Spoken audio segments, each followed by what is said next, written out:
Bonjour et bienvenue à Chuck B Critique. Aujourd'hui, je donne mon avis sur le nouveau film d'horreur canadien intitulé Sifflet maudit, version française de Whistle.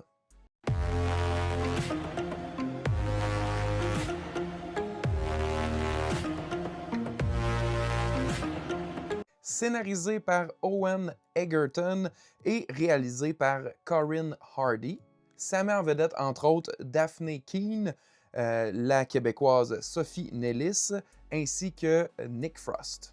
Et ça raconte l'histoire de lycéens qui trouvent un vieux sifflet aztèque et découvrent qu'en soufflant dans l'objet maudit, le son terrifiant qu'il émet va convoquer leur futur mort qui viendra les traquer. En partant, j'avais pas de grosses attentes envers ce film-là. J'avais vu passer l'annonce, j'étais même pas sûr si j'allais avoir l'occasion de le voir, mais à chaque fois qu'il y a un film d'horreur qui passe, je rate rarement l'occasion. J'ai pas été bien déçu, justement, parce que mes attentes étaient pas très élevées. Ça m'a donné un sentiment de throwback à films d'horreur des années genre 90, début 2000. C'est plutôt classique, là, un groupe de jeunes qui là, passent pour des étudiants du secondaire, mais on s'entend, là, ça fait écho aussi à ce genre de film-là de l'époque. Où ils font face à une entité maléfique, que ce soit en découvrant un objet ou en ayant une malédiction qui s'attaque à eux. Et doivent un peu enquêter sur pourquoi ça les traque et comment s'en sortir. Puis un à un, là, devoir subir les conséquences mortelles de cette malédiction-là en question. Très classique dans sa forme. C'est par contre quand même divertissant à mon goût à moi. Le fait que ça soit un sifflet de la mort aztèque, ça l'ajoute absolument rien de nouveau. Là. Ça aurait pu être n'importe quel objet, là, un livre des morts. Ça aurait pu être juste une entité qui les poursuit, puis ça n'a pas été déclenché par ce sifflet-là. Honnêtement, ça, cet aspect-là, je pensais qu'il aurait pu être un petit peu plus mis de l'avant, mais ce n'est pas le cas. Mais c'est pas grave parce que j'ai trouvé que le fait que leur mort à venir, qui vient les traquer, ça, c'était quand même un aspect qui était pour moi intéressant. Donc, en majorité, les kills, les morts, sont intéressantes visuellement et dans leur présentation. Que ce soit là, quelqu'un qui conduit en état d'ébriété et que la mort qui vient le chercher, c'est comme les conséquences d'avoir un accident d'auto, là, mais je sais pas comment le représenter, là, mais tu sais, il est dans sa chambre, puis ses os se mettent à se briser comme s'il était dans une collision.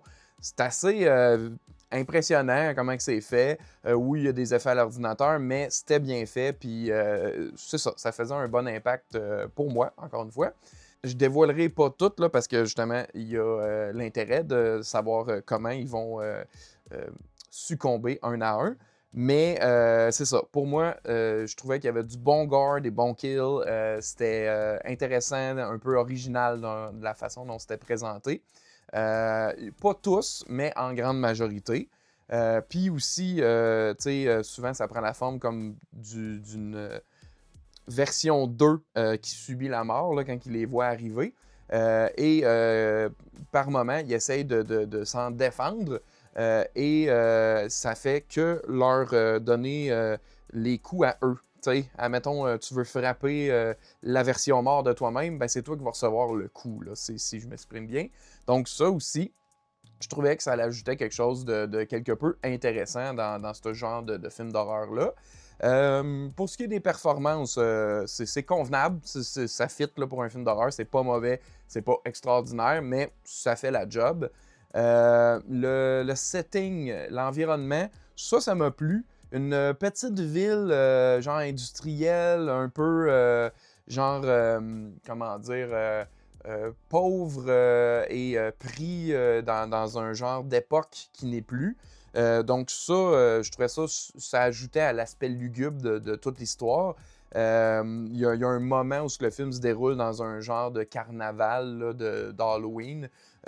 Donc ça, j'ai aimé ça. Je trouvais ça rajoutait encore une fois à une certaine ambiance. J'ai apprécié les petits clins d'œil aux fans d'horreur, là, en fait. Il y a le professeur qui est joué par Nick Frost, qui se nomme Monsieur Craven, faisant référence à Wes Craven. Bien sûr, à un moment donné, ils vont dans une usine et il y a une plaque là, sur le mur, puis on voit que c'est la compagnie Verhoeven. Donc, ça aussi. Il y en a peut-être d'autres, honnêtement, des petits Easter eggs comme ça, mais c'est les deux que j'ai dénotés. Puis, ben, en tant que fan de films d'horreur, ça fait toujours plaisir à capter à l'écran. Le film étire pas non plus sa présence. C'est d'une durée tout à fait convenable, sans longueur. On entre dans l'action dès le début, puis on décroche pas de tout le long. C'est pas genre extraordinaire ni immanquable, mais c'est un bon divertissement, bien fait. Pour fans d'horreur, ça remplit les coches que ça a à remplir. En tout cas, pour mon cas, c'était le cas.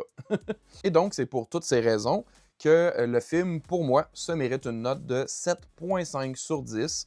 Bien mérité. Je peux pas aller plus haut que ça, mais je pourrais pas aller plus bas que ça non plus parce que ça m'a diverti. C'était bien fait, c'était amusant. Donc, c'est ça. C'est un film que je recommande si on est un gros fan de films d'horreur.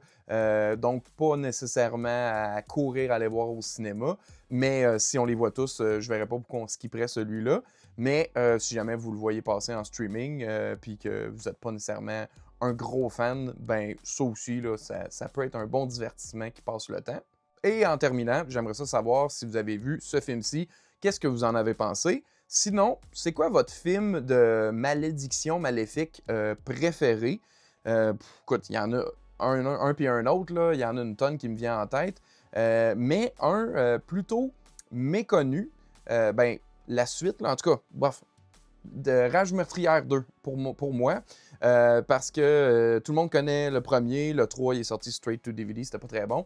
Mais le 2, il est quand même surprenant.